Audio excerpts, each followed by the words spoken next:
Gear up as Cash Miller and a team of accomplished guests steer you on an enlightening voyage filled with valuable tips, fresh insights, and effective strategies. Welcome to Marketing Masters, the Agency Power Show. Hello, everyone. I'm Cash Miller. I'm the host of Marketing Masters, CEO of Titan Digital. Today, I've got with me Jason Zotara. He's with 1026 Media. We're going to be talking about, putting purpose into your advertising and such. You've got advertising comes in so many forms, and there's so much we can do with it, and there's so many organizations that they understand how to do it. But when we're talking purpose, we want you, it's advertising with purpose. And Jason, why don't we go tell us a little bit about yourself, your agency, and then go into what advertising with purpose means for us. Yeah, of course, would love to. So a little bit about me. We don't have too much, a lot of time, so that can be discussed later. I have a pretty rich background, but I started out in marketing when I was 20 to age myself. It's been 20 plus years. I decided to start my own agency because I wanted a crazy new challenge. And so I started the agency back in 2012. We are a digital advertising agency that focuses primarily on paid media. As we started out, we were a full service agency. And then about 5 years ago, I decided that we wanted to be an agency that did something extremely well versus trying to do a lot of different things, good or okay in that sense. And so that's really what we do from a service standpoint is we provide paid media strategy, execution, management for everywhere from SMB to enterprise size clients. We work in different industries, but our three primary focuses, I would say, are travel, tourism, higher education, and then the third, which is part of the reason what we talk about today, is the sustainability brands. And those are the brands that are looking to make more of an impact on the world, and that is kind of what the Advertise with Purpose saying comes from. And we actually have a trademark approved verbally for the Advertise with Purpose, which was kind of cool. That's what kind of prompted this path forward. And so really the meaning of it is to really work with brands that are trying to do more than just make money, ultimately. Hey, I'm a capitalist. I love making money, but I just feel like as humans, we have a responsibility to make the world a better place for everybody, especially those disadvantaged or underserved. And so what I try to do personally is give back with donations, donating my time, money, and effort. But what I also found is how do I do this from an agency standpoint? And so because of my nonprofit cause marketing background, that's kind of what prompted the Advertise with Purpose mission, if you will, of the agency. And so now, with that being said, we're trying to find more and more companies. We do work with some now, but we want to find more and more companies that want to do more than just give back. I want to do more than just make money. They want to give back. So that could be everything from, sustainable to social economic to eco-friendly travel, ecotourism, things like that. But that's just a little bit of background. I don't want to go too long, but that kind of gives you a quick little insight into what we do. Well, so a good example then, because you mentioned, eco.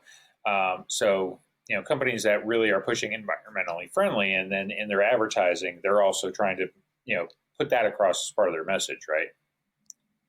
Absolutely. Yep. Yeah. And I think the Advertise with Purpose tends to have a couple of different connotations, right? When we were discussing it internally, and it's not, and when we say purpose, I know sometimes it can be misconstrued as a religious-based thing, which it's not. It's more, think of it more around impact, right? What impact are you having, with your advertising? And so one way is, yes, advertising your brand or your product or service, right, in a sustainability world. And then there's also just Advertise with Purpose, meaning with deliberate, being deliberate with your advertising. Everything that you do, make sure that it's driving to the top line / bottom line of the business as well, right? So there's multiple reasons inside of that, but ultimately, it's about how do we help companies, and how does a company advertise without seeming that they are greenwashing or being insincere, things like that. But yeah, because there's a lot of companies that have taken on, like I say, especially sustainability, taking it very seriously. They've got recycling programs. They've got, how they make their products. You think of a lot of organic, foods and such as an example. That is kind of their mission. It's part of what, who they are. It's the reason they started. They might have taken a product that they saw that had a lot of chemicals or, any number of things, and said there's got to be a better way to do this. And then it's incorporated because into how they advertise, because it's part of the selling point. Of if you feel this way like we feel, that's why you would want to, you should be buying from us instead of someone else, right? Absolutely. And I think what our message is to brands who are similar to those you were just outlining is that's what you want to lead with, right? You want to lead with the purpose. I mean, there's companies, like you said, there's companies in the eco-friendly space. And one of my favorite ones is Ocean Bottle, where they, every bottle that you buy, they take 1,000 from plastic bottles that could have been in the ocean, mm-hmm. right? So you're saving the ocean that way.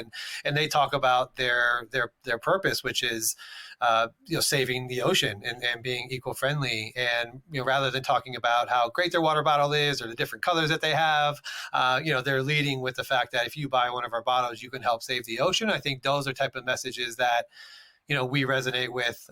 Another example would be we have a volunteer vacation company, and they allow folks to go out, so volunteer to local communities and educate on those local areas outside of the United States, right? Just the different countries and regions, and they learn about the local aspect of it, and they educate them on that. And so it's a way for people to give back to the ecotourism side of it, while volunteering, as well as through the family multi-generation aspect, teaching their children, right, of the impact that travel is having on local communities, as well as the impact that they have by volunteering, by doing more than just taking a vacation, right?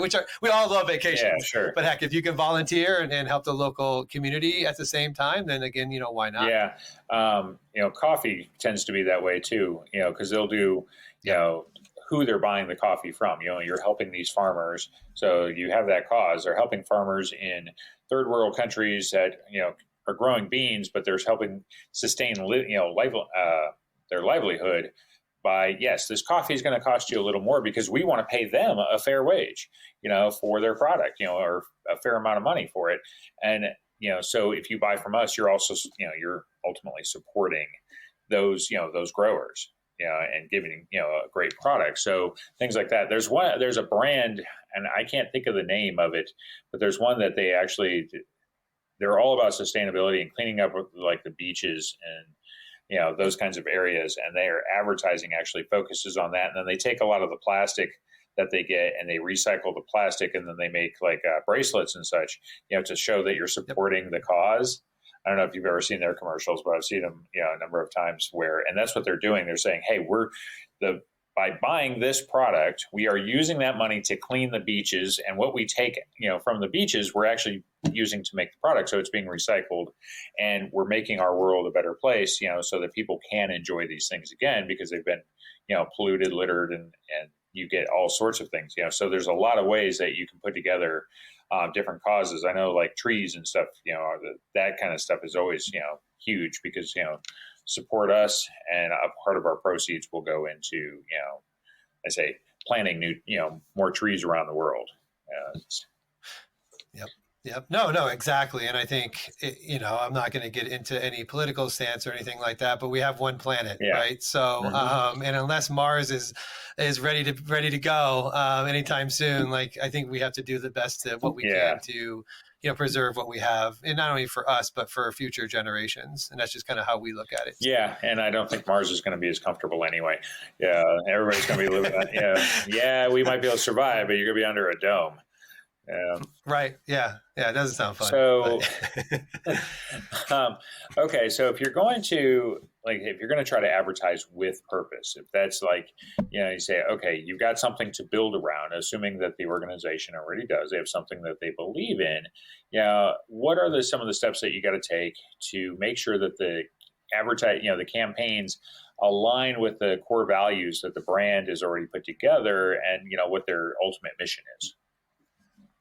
Yeah, no, it's a great question. I think Step one, I don't know if I would say that people miss this step, but it's something that we like to check the box on is we want to confirm what those values and the missions are, with the leadership as well as the marketing team. And the reason we do that is because there's times where they might be having internal conversations that haven't made it to their website or social media channels, right? And so along the lines, we want to make sure, okay, hey, are we getting the full picture of, are we making sure that we know exactly what the value is and what their purpose is? So I think that's number one, is just confirming that with the brand, the client, and the leadership team and the main stakeholders.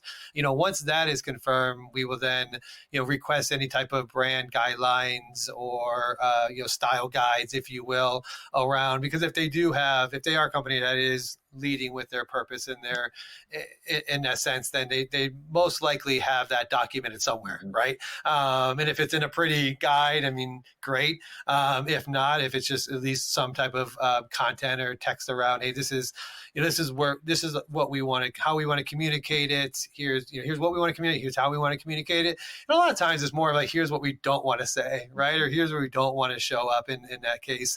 And then we utilize that documentation as kind of our North Star as we're building the strategy to ensure that everything that we're doing through the strategy development phase aligns with what the brand is looking to accomplish. And I would say, by the next step, I don't know if I'd say lastly, but ultimately, the client signs off on everything that they do, everything we do. So what we do is typically, without getting too much into it, typically our first 21 days of any engagement, we're building out the strategy.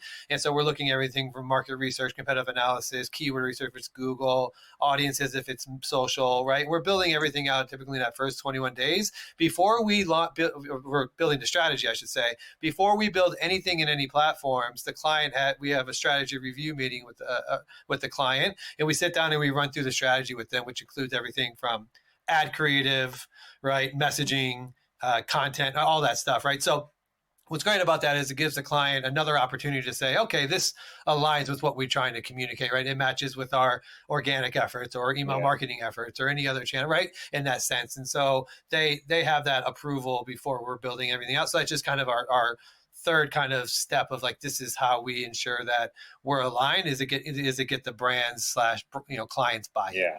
Well, you got to have the buy-in and such. Do the strategies tend to differ at all from like traditional advertising campaigns? Because you've got a different kind of mission a bit. Yes, you're still trying to advertise, but the mission is quite a bit different, often. So does the strategy end up being different than you would for a traditional campaign, and also is your execution different? And for that matter, I'll add in one more. Do you find that the medians, or mediums that you use, like so the outlets, whether it's digital, TV, if it was OTT, like do those differ for the types of campaigns too, or does it really matter?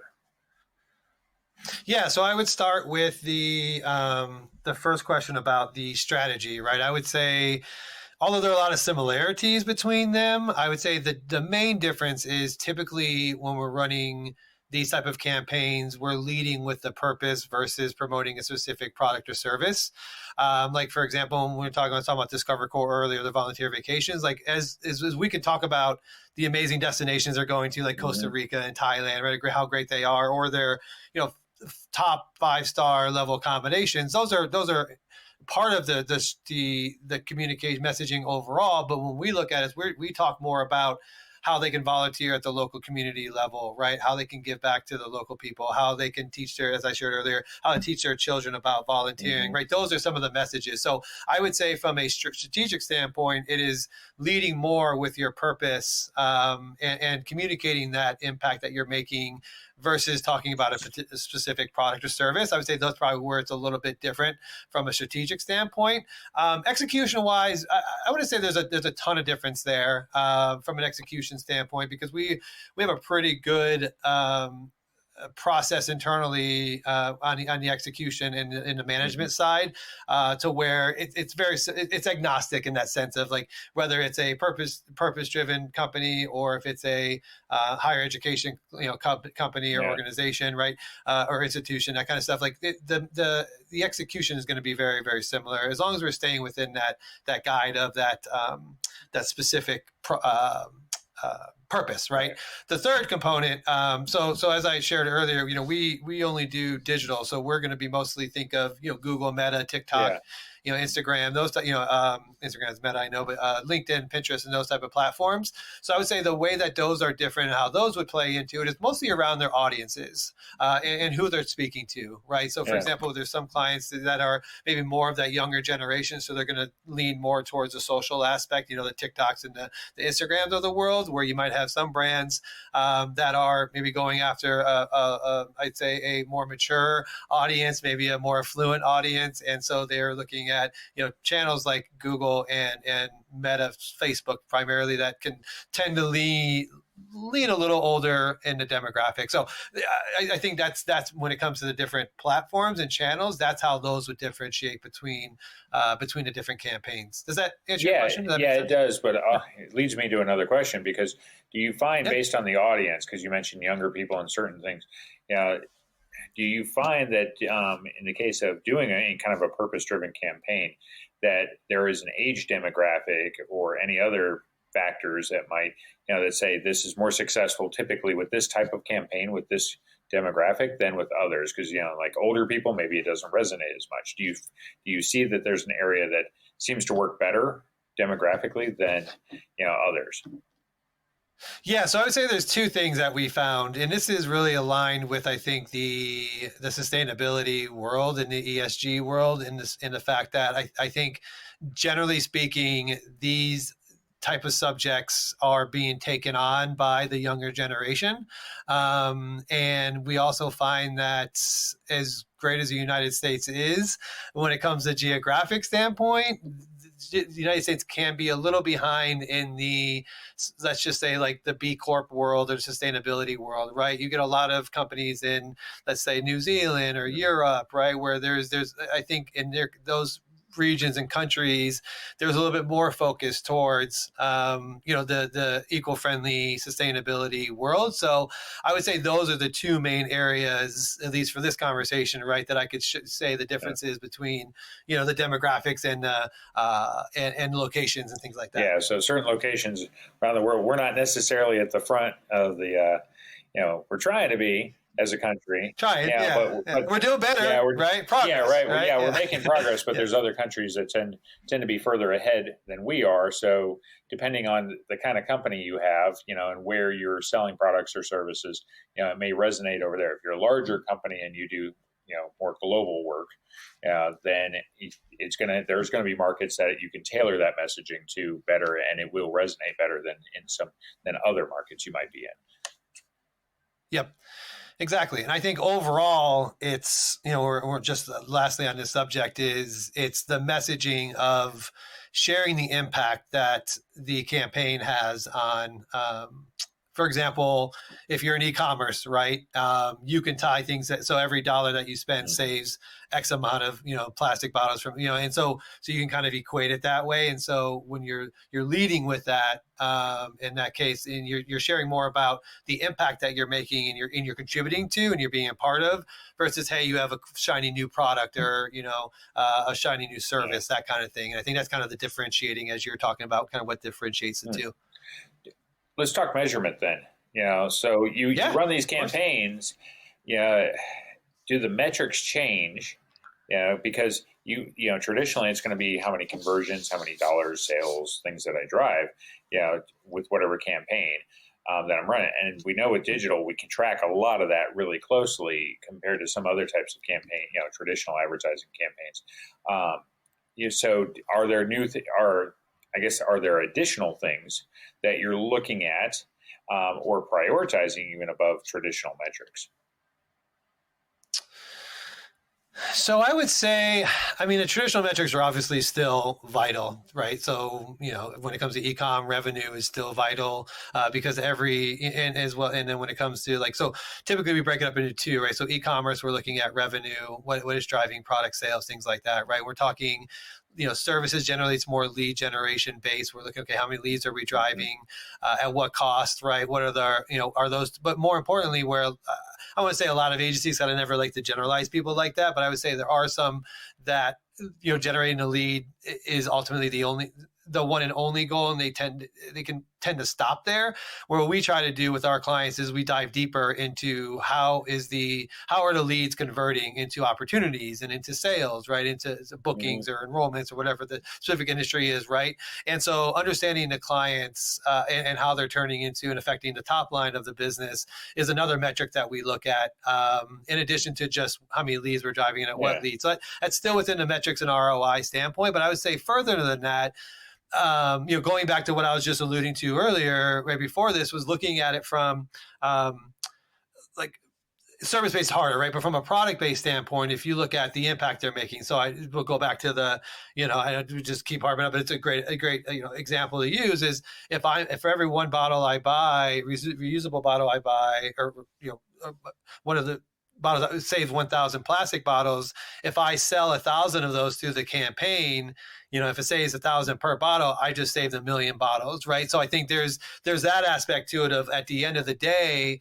if there are quantifiable, I always get confused between the two. I think quantifiable metrics that say, hey, because of this campaign, it helped contribute to XYZ. I think that is what ultimately we love doing with clients, and the clients love to see too, is, hey, not only did we drive X amount of dollars or X amount of leads and they turn into sales, like this is the impact that we made, and that goes right back to their purpose. And that's where I think we tend to live with clients in that world of like, what is a true impact outside of just new product sales or new leads generated. Well, if that makes sense. Yeah, no, it makes sense. And then if you're seeing that impact, you could actually take and leverage that into future advertising, because then you can say, last year we did, we recycled X amount of bottles, or whatever the number may be.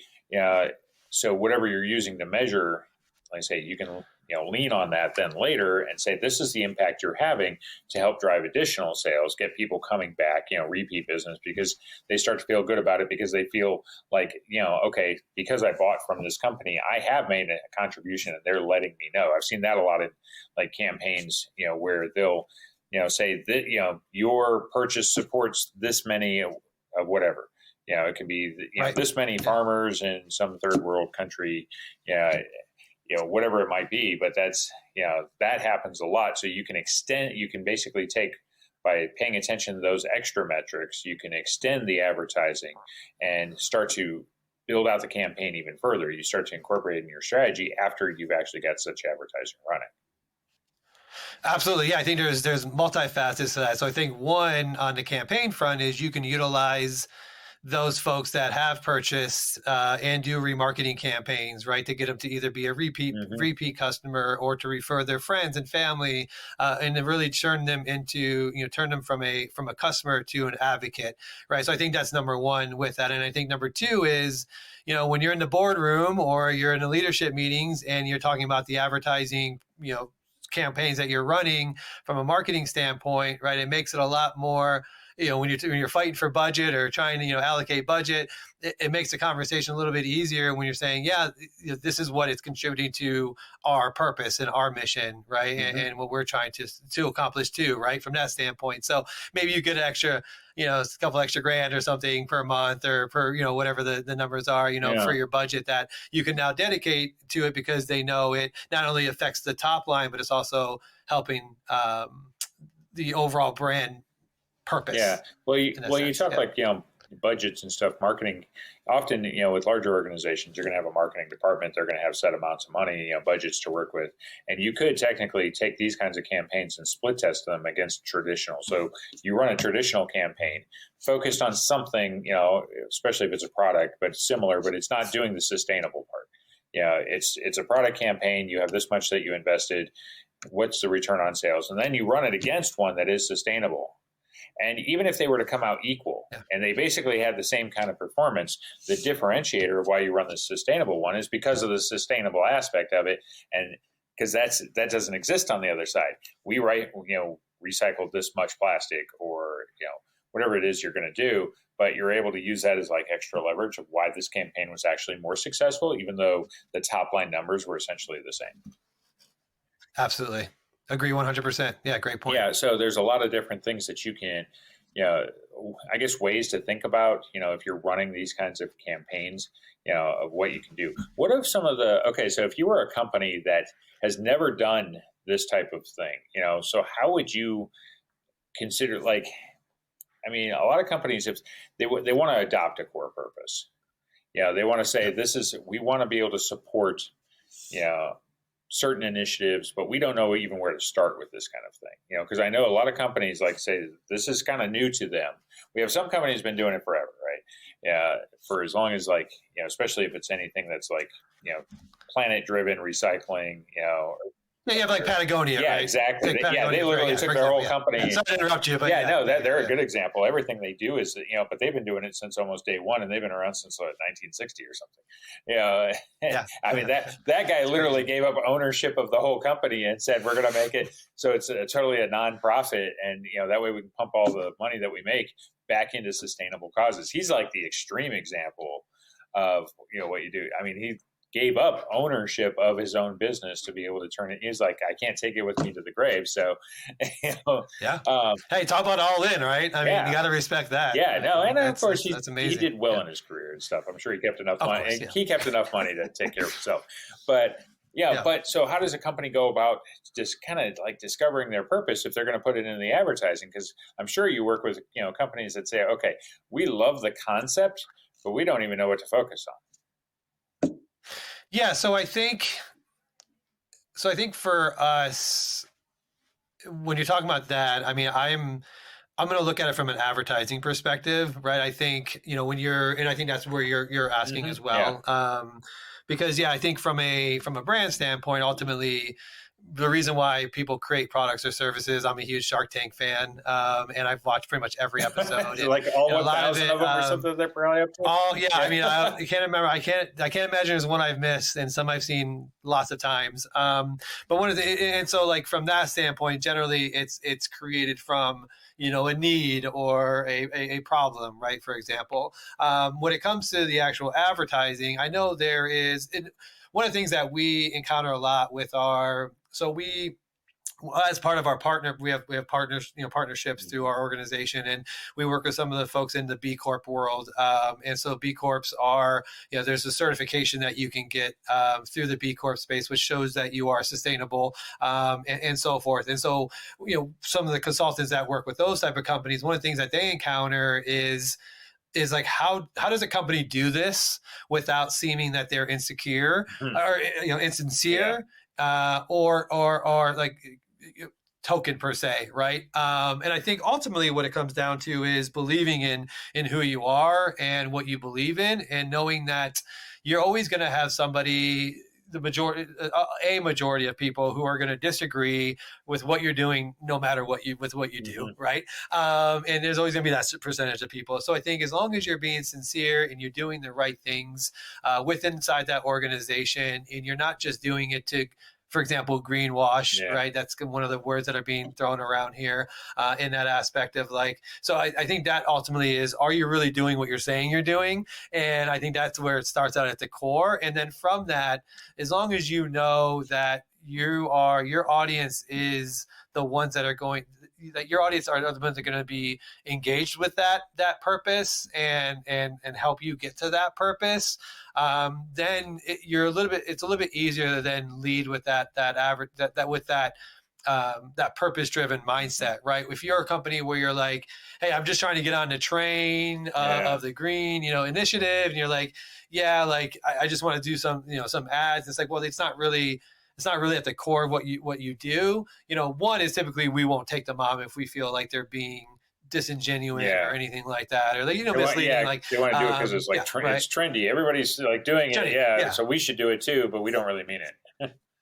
Right. And the challenge is those companies have been doing it, right? Now they're like, how do I do it, without seeming that way? And I think it's ultimately, you have to start with understanding who you're going back to the audiences and understanding who your audience is, and then delivering that message to them. And it's going to resonate, and you kind of can't be fearful. You can't prevent yourself from doing that because you're afraid that not everyone is going to feel that way. So I think, for example, there's the B Corp certification, right? Which is one way of proving, you are you believe in what you believe in. There's like the 1% planet, right, where you give back 1% of your profits back to this organization, right?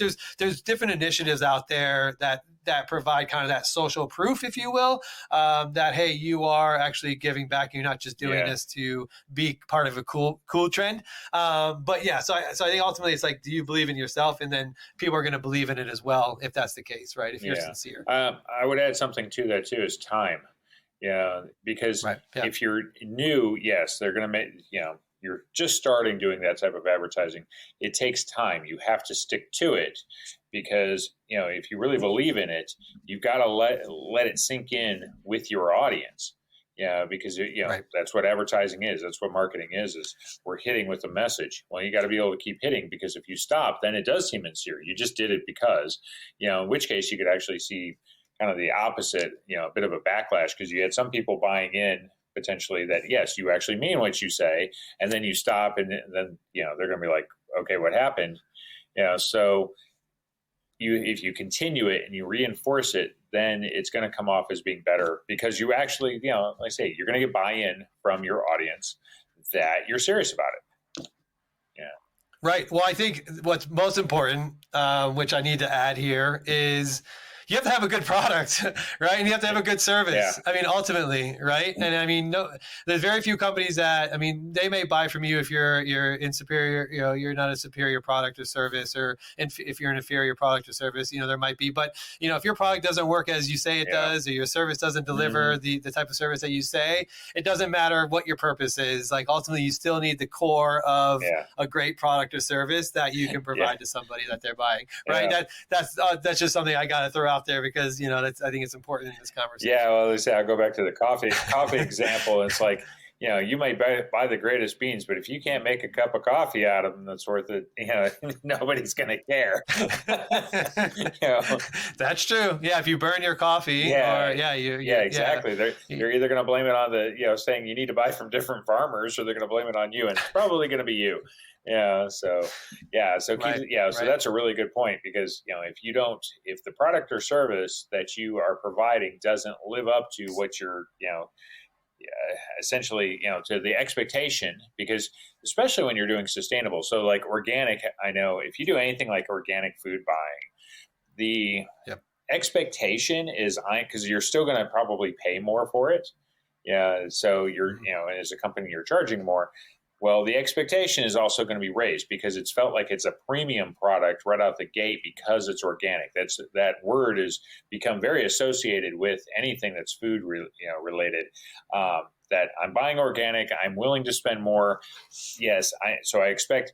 And granted, a vegetable is a vegetable, right? But it's an organic one, so it may taste the same, or maybe it tastes a little bit better, because I know I'm not eating, something has had a bunch of chemicals sprayed on it, over time. So, like I said, you've got an expectation set, and sometimes it's set by the industry itself. So, remember that if you go in and you say, we're also organic, that kind of thing can happen. There's a lot of organic products, especially like creamers and stuff for coffee, things like that they've come out, and you've got, tell you what, that creamer that goes from $3 to $5 for a bottle, or $6 or $7 even, like I say, you're putting a certain expectation on it, and you better live up to it, if you're going to do it. And if you do, you will build a loyal audience, from it, and they're going to like what you do. No, absolutely. And I think also just one last thing on that point, because you kind of jogged me. Like, one of the other things to keep in mind too is that, like, when people hear organic, just because of, and I think this is a lot more in the States than anywhere else, but because we're so used to, I hate to say this because I'm not this type of way, but like chemicals and things like that, right? So they feel like if you don't have those, it's not going to work as well, right? So for example, everything from, you talk about food, but look at things like shampoo and body wash and things like that, right?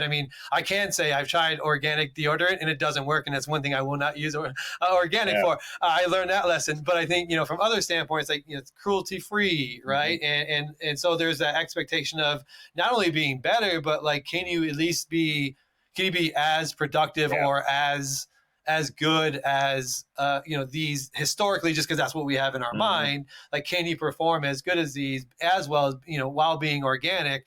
And if so, then that's amazing, right? But there is that kind of that misconception that if you're organic or natural, you're not going to see the same results as something that's, say, not. No, that totally makes sense. It brought to mind things like cleaners, kitchen cleaners, spray, Windex, that type of stuff. That is like, hey, this one can clean better, and it's not made up of a ton of chemicals. And I'm like, because if it better performed, because my first thought is it's not made up of a bunch of chemicals that were put together in a lab. Why couldn't we have come out with this originally then? Why did we come out with the chemicals first if it's so good? So you do well.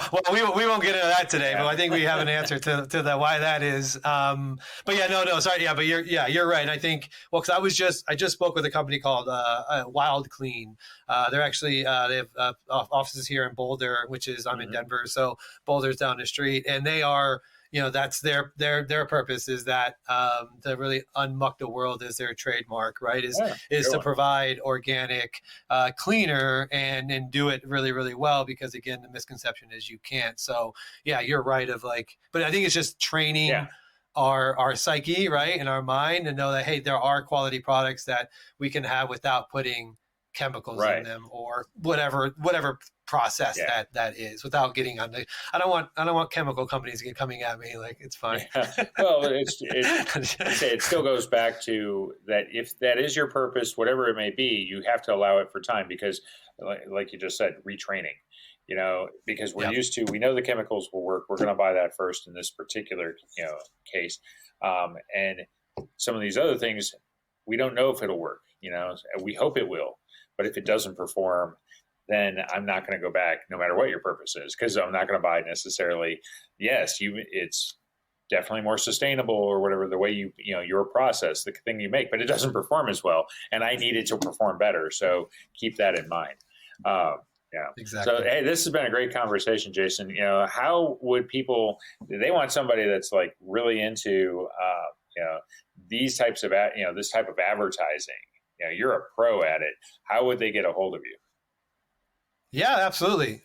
So the best way is through our website. So it's 1026media.com, or you can also get there through advertisewithpurpose.com. So 1026 is TEN26media.com, and then advertise with purpose is more self-explanatory. So that's the best way. And I will say that although we do focus primarily on purpose-driven organizations, we do have ones that aren't, right? So if someone's like, hey, I really want to do advertising, like, you don't have to, it's not a prerequisite to work with us. It's just, we try to find more of those brands that are doing that. But that would be the best way, is go to our website, jump on the chat, reach out to us. We also have a phone number on there if you want to reach out and chat with us, and that would be the best. The other way, if you don't mind, just really quickly, we are so we actually just launched it today. So one of the initiatives that we want to do as an agency is really put our money where our mouth is, in a sense. And so what we've decided to do is donate. So we run what's called so we're just launching it today. It's called Advertise with Purpose Awards. And the goal of that is to award one B Corp certified organization, as well as one nonprofit organization. And so we're starting with the B Corps. We're running that through September 22nd, and then the 28th, and then we'll run a campaign free for them for 90 days. We cover all the management fees, and they get a free 90-day sprint. The only caveat is, if you're a B Corp, you have to have a little bit of advertising, budget to put towards it. If you're a nonprofit, through the grant award. So the sustainability one is called the Impact Award, and the nonprofit is a grant award. We will help you on the grant side, work through Google Grants, and get some free advertising that way. So the Google Grant one is actually going to be in January, but we're launching the one today through the Impact Awards. And so just wanted to share that with your listeners and followers, if there's anyone that knows, a B Corp certified company that they want to nominate, or a nonprofit organization, they can just go to our website. It's /awards, and they can get all the information there, and obviously reach out to us if you have any questions or anything like that. I just wanted to, hope you don't mind, just wanted to share that, because it's just an initiative we're really proud of here, because we want to, it's our way of giving back to those companies that give back. Yeah, and for those nonprofits that don't know, like I said, the Google grants, we run some of those ads too, and they're very helpful. That you can get up to like $10,000 in monthly ad dollars. You got to build up to that, but they will. It's a very effective program. And Google will say, there's a certification process, and typically an agency, will be able to help you get through it. That Google will approve it, but hey, it's if you're a nonprofit, it's there, for the taking. So, you definitely... It's free money. Yeah. Right? Free money. Yeah. And mostly, like, when a nonprofit is, a lot of it's used for, like donations. So, for example, we worked with like Scripps Research in the past, and Emory University to get some, really help to promote the donation side of those causes and those organizations. But yeah, I mean, you can use it for other things too. But we found that's the best use of the grants. I mean, it's like you said, it's free money, and we can always usually help as long as you're a 501c3. That classification, you generally can get approved through that. Yeah, and you can actually use it for like physical stores and stuff. So think Goodwill. If like we work with some restores, Habitat for Humanity. So if you are doing those kinds of things, you can do it. Use those ads to drive walk-in traffic to your business for people that are searching for certain products. You're not advertising specific products necessarily. You're advertising that you have the categories, that you cover. Right. So, there's a lot of benefit there. Especially if you're any of those types of organizations, like you said, if you're looking for donation dollars, there's campaigns that can be run for there. If you've got physical products that you're selling to be able to raise, those donations, essentially, you can, use the grant that way as well. Exactly. Okay. Well, this has been another great episode. I'm Cash Miller, host of Marketing Masters, CEO of Titan Digital. We've been talking about, putting purpose to your advertising. And, there's so many organizations out there that, a lot of times that they're doing it, but they're not actually incorporating it into your advertising. So it's something you should really consider. Jason, it's been great having you on, and we'll see everyone on the next episode.